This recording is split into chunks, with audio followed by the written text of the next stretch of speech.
بسم الله الرحمن الرحيم الحمد لله رب العالمين والصلاة والسلام على سيدنا محمد صلى الله عليه وسلم go'aanka dawladda Puntland garowe Maarso 2020 waxa maanta ay taariikhdu tahay 2020 bisha Maarso 2024 shir aan caadi ahayn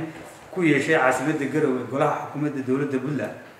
shirka waxa looga arinsaday talaabada ay shalay oo ah 30kii Maarso 2024 ay golayaasha dawladda federaalka ah ku buriyeen dastuurkii lagu ansixiyay magaalada Muqdisho 2012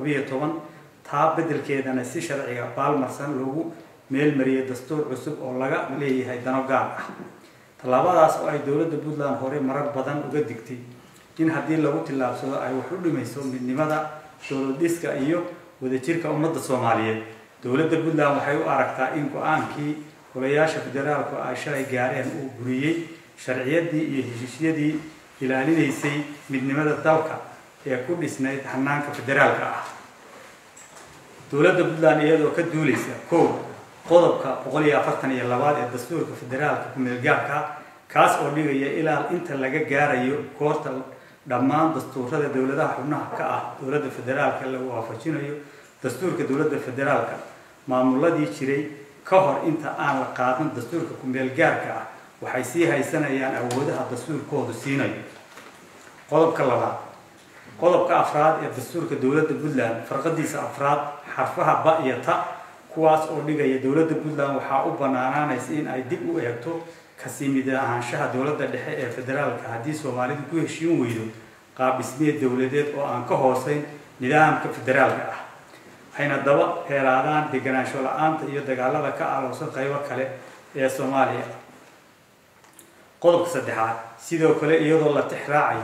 lana fulinayo go'aamadii ka soo baxay shirweynihii wada tashiga guud ee Puntland ee ka qabsoomay garowe 17kii Maarso 2020 qodobkiisa 10aad kaas oo lagu go'aamiyay in dawladda Puntland ay qaadan karto go'aan kasta oo lagu badbaadinayo masiirka iyo mustaqbalka ummadeeda ee dastuurka federaalka iyo Puntland uu ogol yahay kuna matasho shacabkeeda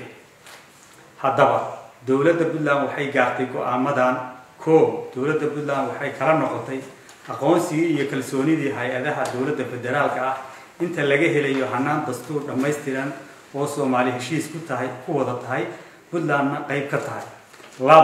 sida uu qabo dastuurka dawladda Puntland qodobka afraad farqadiisa saddexaad dawladda Puntland